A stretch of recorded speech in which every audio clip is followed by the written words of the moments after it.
Hello and welcome to CX Today. My name is Charlie, and today I'm delighted to be joined by 5 excellent customer experience analysts to run through all the latest news from the customer experience space.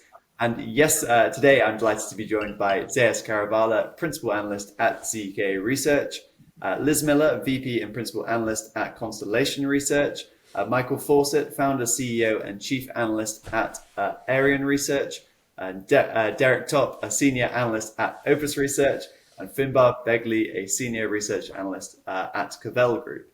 Now, it's great to have you all join me, and let's get right on into the news once again. And let's start with the news from Microsoft Ignite that the tech giant's autonomous AI agents are now available in public preview. As such, businesses may soon leverage pre-configured agents or build their own via Copilot Studio. From a customer experience perspective, Microsoft has announced that 10 of these pre-configured agents will come part and parcel with the Dynamics context and with the Dynamics suite, including models in the contact center, such as AI agents that analyze agent calls, create new knowledge articles, and autonomously respond to customer queries.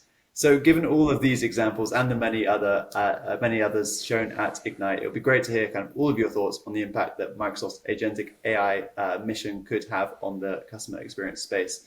I don't know, Michael, if you want to start on this one. Sure.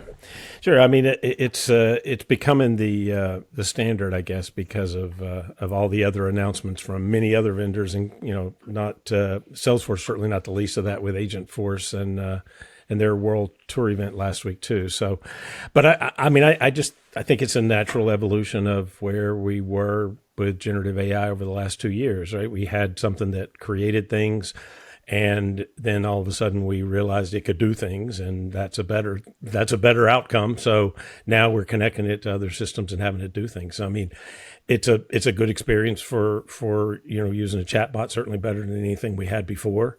And it makes the agent considerably more productive by being able to help them find things and sort through. So I mean, to me, it's a positive. It's going to be a while, obviously. And I got a kick out of last week when I was at Agentforce. Salesforce had a little panel for the analyst, and we asked the customer that was there what they had in production, and her answer was, "We're not really for production yet. We're still doing the initial pilot." So, I mean, I think we're kind of in the pilot phase for most companies, and obviously the Microsoft announcement was preview, but I mean, to me, it's a positive, and I think more and more companies are getting interested in at least the experiment going forward into next year. I actually think what's interesting about this is I do think this, with the agentic AI, the technology's gotten so good that it's indistinguishable from a human, except for the fact you don't have to wait on hold, right? Yeah. And I think I talked to a couple of customers at WebEx1 about this.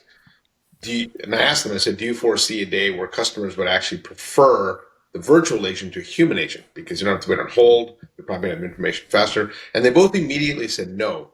Now, these were both from banks, and I said, if you recall, when online banking first came around, people in mobile check deposit, people said, oh, there's no way I'd ever deposit money into an ATM, yep. Right? Or I'd never deposit a check through my mobile phone. And now that's the preferred mode. And I do think within a few years, I think we'll get to the point when you pick up the phone and you call a brand and you get a human, you're going to go, I don't want to talk to a human. I'd rather just talk to a virtual agent, get my questions answered, right? It's going to be faster, more accurate, at least for simple use cases. And I think we're actually really, really close to that. My big thing, right, is do we want that, right? So obviously coming from Europe, we have this massive pressure to disclose.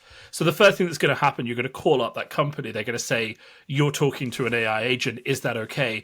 And from that point, if you start getting into a more complicated query, right, for the simple stuff, that's fine. But you get into a more complicated query, it's always going to be present at the back of that customer's head. I'm not speaking to an actual human being.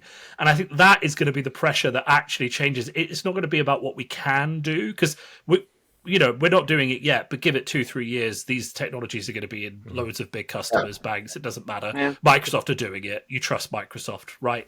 It is going to be the consumers that decide whether or not this is used. And I see there's going to be big pushback against it, I think.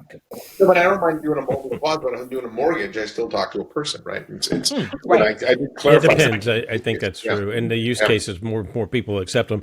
I did a communication survey for a client last year, and if you ask the question directly, do you want to talk to a chatbot when you call customer service? Guess what? Almost nobody wanted it. Yeah. But if you ask the question in a different way and said you would deal with a chatbot until the point when you needed a human, and that human would be readily available and had all the history, that was fine. I mean, it was like 68% were fine with that. Well, and Liz, I know you're going to jump in here, so I want to make sure you get your. But the Microsoft announcement really is more about, it's not just about chatbots, it's about agentic AI, which is really kind of going beyond what is, yes, your normal chatbot. You have a conversation, you get things done. It's about accessing data, getting that back off, getting knowledge, getting, and then the agentic AI taking actions on your behalf. So that is what's next. I think that's what's most important about that, and really does kind of show the possibilities of what's to come. Sure, as Michael's saying, they're still in pilot phases, but it's not. I mean, I think the technology, the interaction, the integrations, the access to data is all happening, and it's a matter of kind of providing the right use case for the right time. And I think we'll see more and more of these. I think we're definitely going to see more and more. I think you're all very right, and I think that some of the key words that pop out is access. Do I have access to the human that I want to have in the moment that I want to have it, right? Yeah. Am I still the driver of my customer journey, right, is what a lot of our human customers are going to be thinking. I think that it really is about, is it that simple task that I want to have that quick and easy access to? Like, I don't want to talk to someone about my password reset. For the love of God, just let me reset my dang password, right? So I think there are certain things where we, as customers, we already want that fast pass to get to the front of the line. We don't want to wait on hold for a password reset that we know all the other brands that we do business with are already allowing us to do through an automated self-service fashion. So I think that we're starting to see that expectation rise on those simple tasks. Like Zay said, we're going to continue to see that not only rise, but we're going to start to see people kind of second guess their choices by like, okay, I've heard all these data breach stories. I've heard all these other stories about things that break down. Southwest Airlines sat on tarmacs at Christmas for hours because systems weren't updated. And even though I don't know what that means, it kind of feels like this is what that means. And so they're going to start to choose those experiences that do have that self-service opt-in, that do have that for simple tasks. But yeah, if I'm getting a mortgage, if I've just been in a car crash and it's serious, I want to talk to a person. If someone just dinged me on my fender, I want to do it on my mobile device, take a picture and be done with it, right? So we're going to start to adjust that level of where the human we want to talk to is inserted into that experience and that journey. I think the thing here, though, is there is something called agentic AI out there. And Derek, you're very right? It is these self-learning, self-healing, automated processes that we can allow to help drive efficiency across our organizations, connect dots across our organizations. Bots ain't it, right? Like, so we're starting to call this big world of bots agentic when we really just mean agent bots. And I think that's a big problem because that is going to perpetuate this experimentation phase, because what everyone is announcing is a really long list of betas, right? And so when we really need to be in production and we really need to be out of this phase, but we also have to be really honest about where the real meat from agentic AI is going to come from. And that is in all of those hidden processes, all of those missed connections across the enterprise, all of the failures to actually use data. That's where agentic AI is actually going to come in and start to drive these efficiencies that we're talking about. Finally realizing our hold time, finally realizing that a bot works, that's not necessarily where the magic of agentic AI is unlocked. So I think that Microsoft is making the right moves to try to keep pace with where this AI, this generative AI, but where all of this, all the RPA conversations, all of these automation conversations, they are trying to keep pace with all of that. And this absolutely keeps moving them in that direction. A lot of folks out there believe that Microsoft is about 10 steps behind, probably say they're about half that, but I think in this space, we really have to start pushing our customers to say, hey, We've had bots for a while, kids. Where else are we going to look at this? Where else are we going to look at these opportunities for autonomous experiences and for automations? Or we're just going to never get out of beta. I was saying we've had bots for a while, but they haven't worked, right? And I think what Microsoft's trying to do is bring a different way of thinking about it. So yeah. I think one thing you said that I found very interesting is that all of these data machinations are happening on the back end, and consumers and even businesses are getting quite lost in exactly what's going on. And the danger of agentic coming out and being the latest buzzword is that everyone starts to use it, and the confusion just changes from confusion about AI to confusion about agentic. Yeah. And the big thing I think that's missing in the background for me is one piece of legislation, right, that sets a nice guardrail on what customers can do. Because consumer trust isn't just going to be built by companies pushing what they want from a customer. It's going to be pushed by a government saying, well, here's the limit. And even if it's just the EU being like, we're not going to use it for mass analytics of facial recognition or stuff like that, very clear lines where companies can't go across. And then customers can be like, well, I know it's not doing this, so I can trust it with my data, you know? Yeah. And the EU has a lot of that. I think that where we can use, where we can pull some of those models is a lot of the EU legislation, not around AI, interestingly, and even not around the legislation around data per se. It's the EU's existing legislation around things like pricing. So when you start to look at predictive pricing models and how they are looking at how do we regulate predictive pricing models and the AI that sits on top of that, there has to be clarity. You can't really predict when it comes to surge pricing. There are guide rails around predictive pricing. I think that's where I'm seeing a lot of the kind of the legislative boundaries, at least in the EU, start to form. I think that where some of the customer trust, though, around, at least in the States, right? When you say customer trust and legislation, we just had an election that and actually all first world, all developed countries that have a very heavy technology base are experiencing this right now. Anyone who has inflation in their economy voted out the incumbent party in a very clear statement that we are not happy and we do not trust anything that you've been doing or giving us, right? No matter what the data says. So I think that when we start to talk about does trust become enhanced because of legislation, there's going to be a really interesting time period over the next 2 years, at least in the United States, where we start to try to find that grounding, we start to try to find that footing. Interestingly enough, in a lot of studies, when consumers are asked, do you want to use self-service? Do you want to use AI? And to Michael's point, it has to be phrased properly. You have to be able to have that right question in the right place. There's always a really interesting second question, which is, what do you miss in your experiences? And usually the number one answer is a human touch. They feel that they're losing track of that, and they still want to feel that. And they also don't want to be fooled.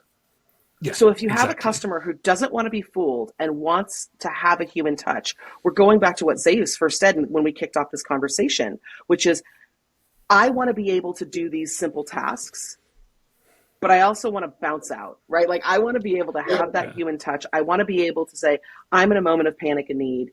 I get to talk to my human. But for everything else, cool, sweet. You guys have done this already. And because I've seen the result come out in a positive way, I have built more trust because you reset my password. Like, it always kind of comes back to that. But Finbar, I think you're right. I think that people are going to try to legislate this. It's just, do we trust the legislators who are trying to legislate it? And I think, Liz, you're a little optimistic, Liz. We'll applaud our EU brethren and say thank you for showing us a way that we're probably not going to go. But nonetheless, don't do facial recognition across the entire internet. It's not a big piece of principle. Liz, while people want that trust, for some things, I think, by and large, they want convenience, right? We shop online.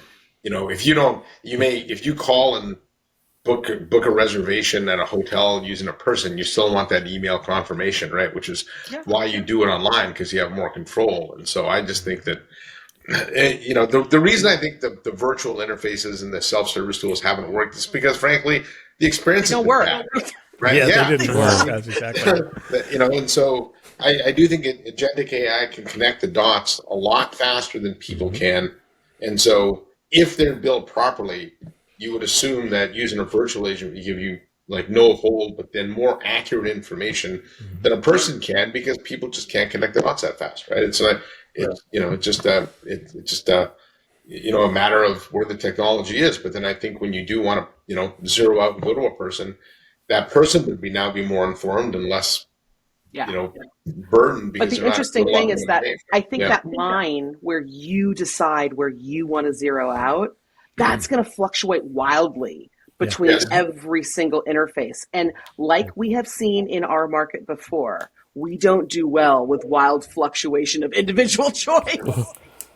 Well, I think having that, having a collaboration, the human AI collaboration is key for this, all of it. And I think that's true for wherever that is in the step in the process, but also in terms of identifying the use cases, identifying the opportunities where AI can happen. And yes, always be able to escalate, always be able to have, that kind of approval status for when it comes to even agentic stuff. Humans will be a part of this for sure. It's not exactly, it's going to go solve all the problems on its own. There will be humans involved in that, identifying those roadblocks or problem areas is exactly part of that. But and I was just going to say on the trust side, mitigating risks and trust is, and yes, I understand like legislation is a part of that, certainly when it comes to EU and the UK more than the US. But yeah, there's a bunch of folks already working on this, both from the CCaaS and CX players, but also do it yourself. There's a lot of companies out there that are providing these tools to make sure that your AI doesn't have hallucinations, or provides, you get rid of internal risk, get rid of external risk, like all that kind of data is in a safe place. There are companies who are doing this ahead of legislation, and I think that's going to help, kind of build some of that trust, and yes, get these things to move farther, because bots are really struggling and having that. But yeah, building that trust is going to be a key part of this.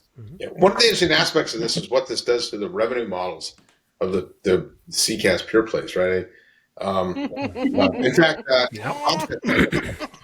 Tiago Paiva, their CEO, was the first CEO of a CCaaS vendor to actually say, we expect the number of live agents to decrease. And then he went through explaining like where they would get the extra revenue from. They're thinking about the revenue model for agentic AI. I mean, you go more utilization based, and that brings in seasonality, right? Because you would assume a retailer would have much more utilization between Thanksgiving and Christmas, accounting firms between the first of the year and tax day and things like that. And so a lot of these publicly traded guys, Five9 and the like, have had these nice, neat revenue packages where 95% of the quarters known going in. And once you start using virtual tools, the pricing model changed. And actually that tips the scales to, companies like Microsoft and Amazon that have a lot of that already built out, right? In fact, the ability to use their products and burn credits and stuff is a big advantage for them. So it's as this transition, and it's not predictable. Yeah. And that's where we're finding right. Yeah. And I think we're all seeing this across, like, if we take a step out of CCaaS for a moment and we take a look at our clients that are looking at things like, like the bigger things like cloud, right? When there was all of that volatility in cloud pricing, everyone was like, oh my God, what's going to happen? And then what happened to the volatility in cloud pricing? Cloud got real cheap, right? So everything was like, pew! So I think that we're going to likely see some of that stabilization. But I think the really interesting part here is people don't like volatility in their bills. And what they're seeing is, as more people use, as more interactions happen, to your point, Zeus, as seasonal interactions start to scale up, you start to see unpredictable pricing spikes. And the guy that doesn't like that being the CFO, right? So I don't care what I don't care what the COO says of like, we're finally able to fire all of our people because we've hated them for years and we've wanted to get rid of them for decades. Like, you could say that all day long, but that's one line item.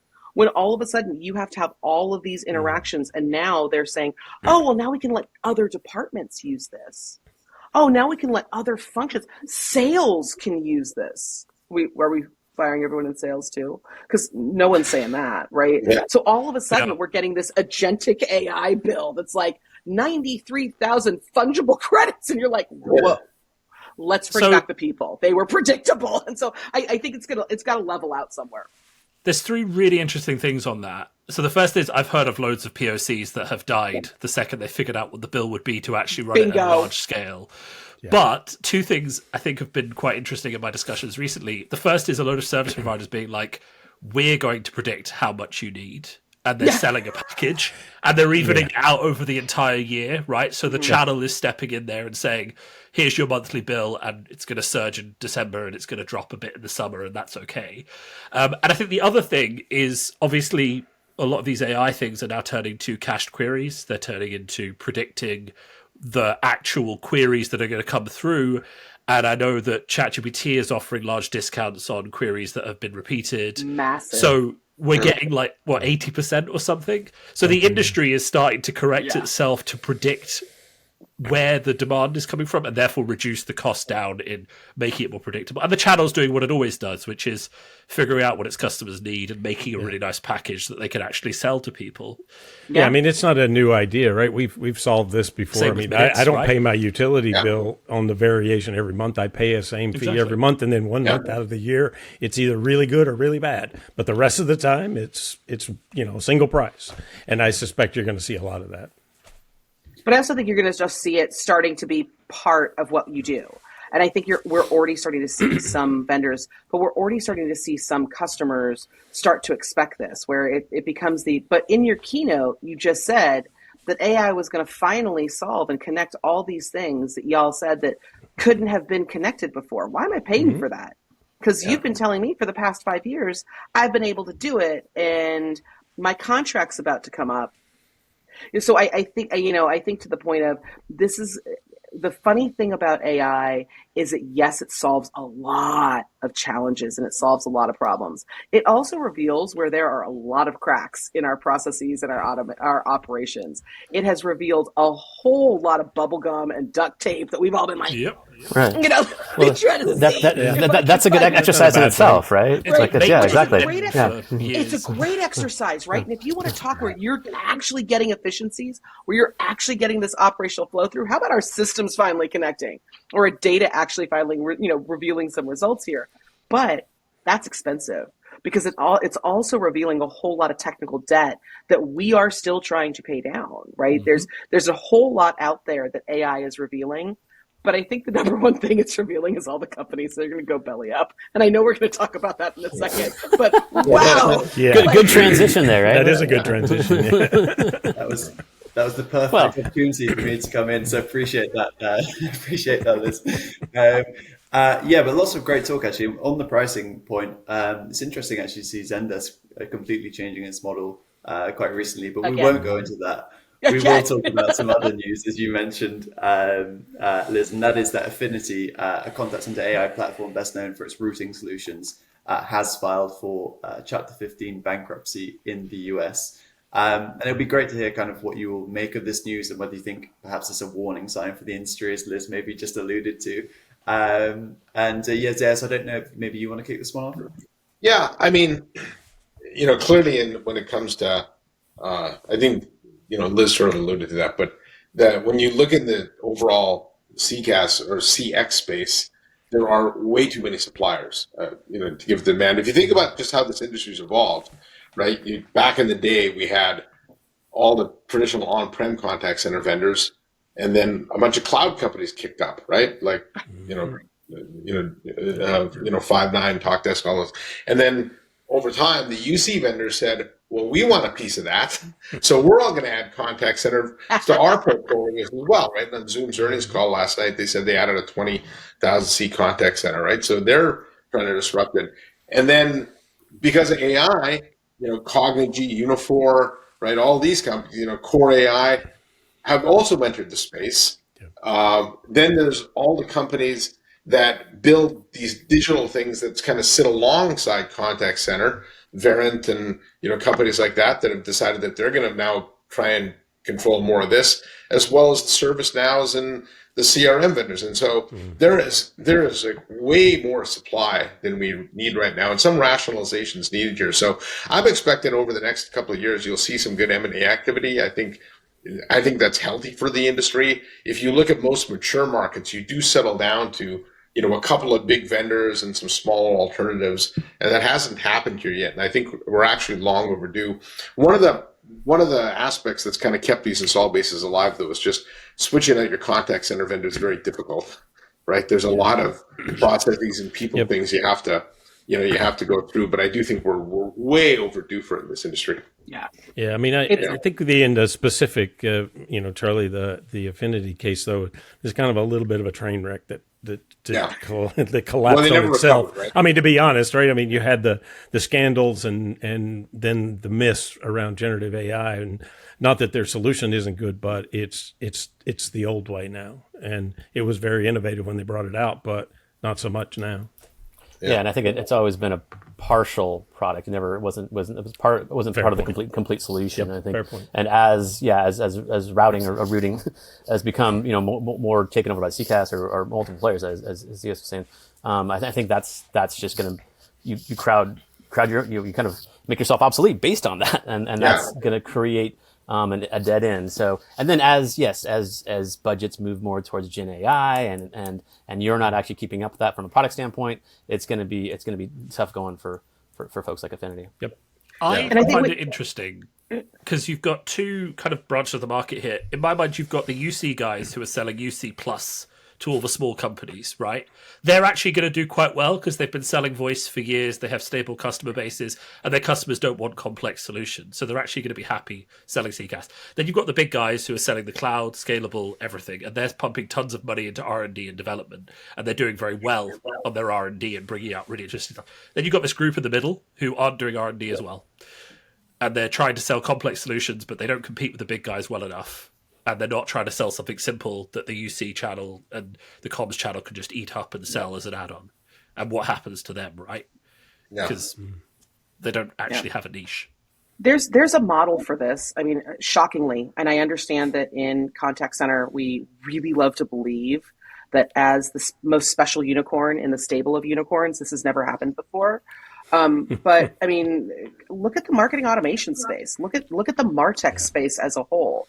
Every year we love to mock that giant chart that comes out that has thousands of vendors. Oh, yeah. I mean, last year's looked like a DNA chart. Like it was like, oh, that's how the chromosome is brought. One year it looked like a Clash of Clans map. It was ridiculous. Like all the sections were eating each other, going. right? But that's just how the MarTech space grew up, right? We grew up at the corner of, fancy email butler and CRM doesn't work anymore. And all of these little areas that were, ad tech and data. And now we have AI over there. And oh, by the way, we still have a weird area over here called print.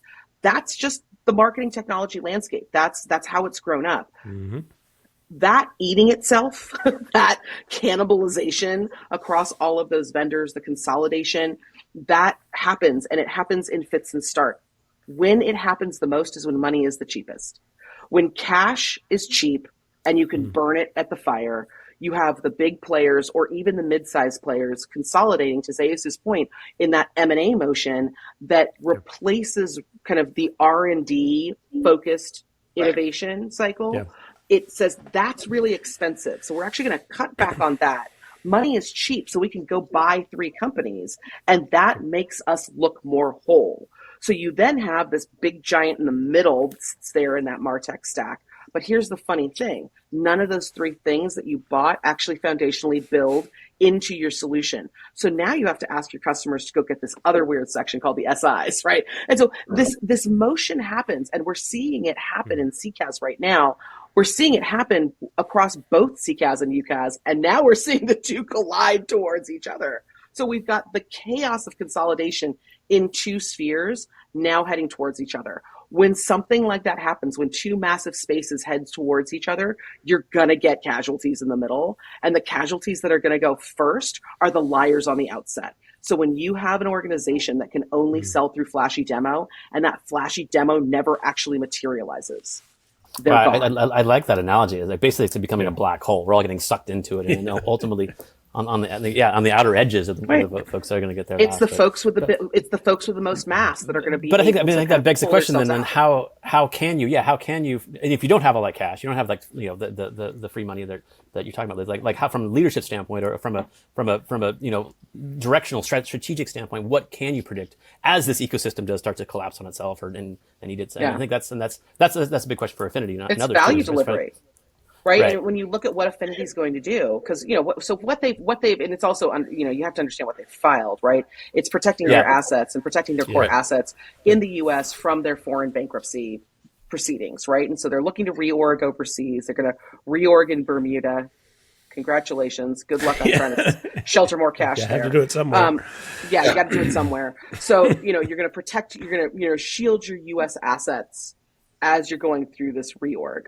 So the big question is this more of what they've already been accused of doing, which is organizing and operating by smoke and mirrors?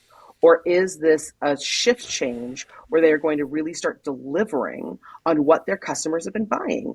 And it goes back to the conversation we just had around AI, right? Is it real? Is it delivering value? And is it delivering value beyond what we've already been saying we were going to deliver value on for the last 5 years? Like for the last 5 years of AI experimentation, we've been promising value. And we've been saying, no, we swear, if we could just unlock data, that's going to be what makes all of this magically, the unicorns unleash and the glitter cannons explode. That's what's finally going to happen. And when that doesn't appear, and that doesn't appear, and that doesn't appear, those of us who have run these teams and organizations, we know what happens when the CFO is like, I was willing to let this experiment run for 3 years. Time's up, right? Yeah. And I think that's what we're starting to see even in the CCaaS, even the cloud implementations. Yeah. They've been running 5 sandboxes. It's been 5 years. Time to pick a sandbox, right? So I think that with Afiniti, what they got caught in was they were in nobody's sandbox anymore because they weren't driving the value that they've been promising for years. Well, and the thing is, when it consolidates, and this happened in the whole marketing space too, and you mentioned we fragmented all over the place, and then it starts to come back together. But you have a lot of these smaller vendors that they did a thing and they did it really well, but unfortunately, that's not a whole solution. So, if I've got the chance of building out my whole solution and I can do some of that through acquisition, that's who I'm going to buy. I'm going to buy all those features that I haven't had a chance to develop yet. Can I do a transition for Charlie? Are we all good if I do a transition for Charlie right now? We're building on Michael's point. Can I do that? Is everyone good with that? Finbar, are you okay if I do this? Okay. To Michael's point, one of those solutions that did one thing very well, let's say scheduling social media posts, had to figure out how they went and did something else. And that's how Sprinklr, Charlie, did you see what I did there for you? That's how Sprinklr that was very started good. to move in a different direction. Excellent. And I'll jump on there and shockingly talk about Sprinklr and their appointment of a new CEO, and that is the former head honcho of Vonage, Rory Reid. Now, Sprinklr has evolved from scheduling social media posts. It now has a CCaaS solution, a conversational AI solution as well. And even there's there's a marketing suite, I believe, as well. It's a much bigger company now, and interesting that it's chosen the former Vonage CEO, the man who who led Vonage through that crazy $6 billion billion Ericsson. Yeah, so it'd be great to hear kind of all your thoughts on this appointment. I don't know, Liz, maybe if you want to start yourself on this one. I mean, it was refreshing they didn't hire a former Genesis CEO. Can I say that out loud? Am I allowed to say that out loud here with this crew? Can you guys get to say that? That was refreshing. Listen, I think that with all due deference to who they've selected, and I think that, certainly as they are trying to move their suite, I mean, when you talk to a marketer and you say Sprinklr, we immediately have an idea of what suite we're purchasing, what Sprinklr does, but we want to pigeonhole that. We want to leave that in that social media scheduling, calendaring, commerce. We're going to leave it in that space. And that's a problem for Sprinklr because they also have this large service and they have this large sales and they have this large AI and on and on. They've built all of these different things that mean that all the people who are used to sticking it in a bucket can't stick it in a bucket anymore, right? You can't afford to have marketers be the only ones controlling where Sprinklr sits within your organization. Very similarly, you also can't afford to have it only sit within a service ecosystem. It is actually a very important tool for both of those organizations, but for very different reasons. And you have to be able to kind of shift and toggle and have some flexibility in how you start to perceive that. I think the more interesting thing for me here is that we have another organization where the founder leader is stepping kind of away and back from where that is going to go. I think it is indicative of, I've taken this company to a really innovative space. I've taken this company from a drastically different point from where we started in my living room, basement, garage, car, wherever, and have now taken it to this very large space where we need someone who is seasoned in the kind of act of transformation and is seasoned in the act of pulling this out of commodity and into something else. Yeah. The argument it's here, an though, evolution of a is that leadership Vonage. team, right? Yeah. Yeah. I mean, an evolution of a leadership team in a business. You see the founders go and take it as far as they can take it, and then you see that handed off to people that have that bigger company experience in the areas that you're trying to go into. So to me, that just seems like a natural move. Is Rory really that guy, though? Because that's a good question. Yeah. That's a good Alan was question. the guy that kind of had the vision there. He couldn't execute on it, right? But Rory came in as an execution person and suckered Ericsson into what they call the worst acquisition in their history, right? So I don't think Sprinklr's looking to get acquired, but I don't really see Rory as the vision guy that's gonna, kind of change the industry. I think that's an awesome point, though, Zeus. Right? Like, that's kind of the point, is that I think that they've had I think Sprinklr, if you look at a company, Sprinklr does not lack for vision. They have lacked in some of the execution to make that vision real. So maybe right now what they need is that execution guy. I think that's exactly it. Like, as far as that, having that kind of focus, that targeted approach. And I think, like you were talking about, Liz, like, yeah, you think about them as social media, but I mean, they were bleeding over into customer experience management and CCaaS, and really it kind of was kind of lost its focus in my mind, and really was trying to be everything to everyone. And we saw that more and more with Raji, and in terms of having a kind of a brilliant technical and technology in mind about what's next. But I think Rory's coming in to focus, to kind of bring it back down. What is our core approach? What is our core customer base? And then if a sale happens, great. But that might not be the end goal here. And I mean the Ericsson. I mean, I think Vonage being sold to Ericsson, I think it's definitely an important flag for Rory. It's a real thing. It happened. And so, I mean, no matter what we say now about it, and I think having any type of disciplined, targeted approach that Sprinklr could have for either growth or for acquisition, I think is the goal of Rory.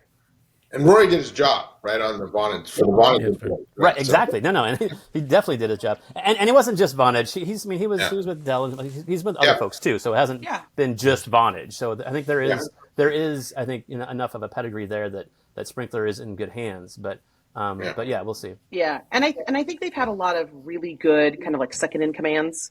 Like if you really look at the Sprinklr team, I do think that they have a really strong bench, but they've also had a really strong personality as a CEO, right? And a really strong personality as a founder CEO who has a lot of passion in not only what he has created, but what is going to come down the road. And I think that you do need someone like a Rory who's going to come in and say, it's great that we have this vision somewhere down the road. That's awesome. Let's keep our eyes trained on that. But there are an awful lot of things that are kind of fundamental that we really need to bring up here. I think the interesting thing about Sprinklr is that they have always wanted to be more than where people had bucketed them. But I think part of the challenge has been they needed to have the infrastructure where that they could actually, rather than be the foundation, they could literally be what their name says, is they could be the one that kind of has the water that goes everywhere, like that has the intelligence, that has the insight, but kind of consistently stays maintained and consistently stays focused on that voice and action and behavior of customer, and being able to drop that from a very, very complex data schema being social has been really hard. And we've seen other organizations fail miserably at it. You've seen those other organizations retract in where they started. Look at someone like a Hootsuite, right? Yeah. Hootsuite has kind of retracted and refocused per se, but they've kind of brought a lot of their momentum backwards so that they could refocus on what they were really good at. I think for Sprinklr, the challenge here is going to be, can Rory keep the momentum going so that Sprinklr can keep pushing forward, so that it can keep showing industry leaders across all of CX. So let's elevate that definition for a moment. So it's not just what are we doing in taking the contact center and putting into the service desk. That's one step. Let's take the next 90.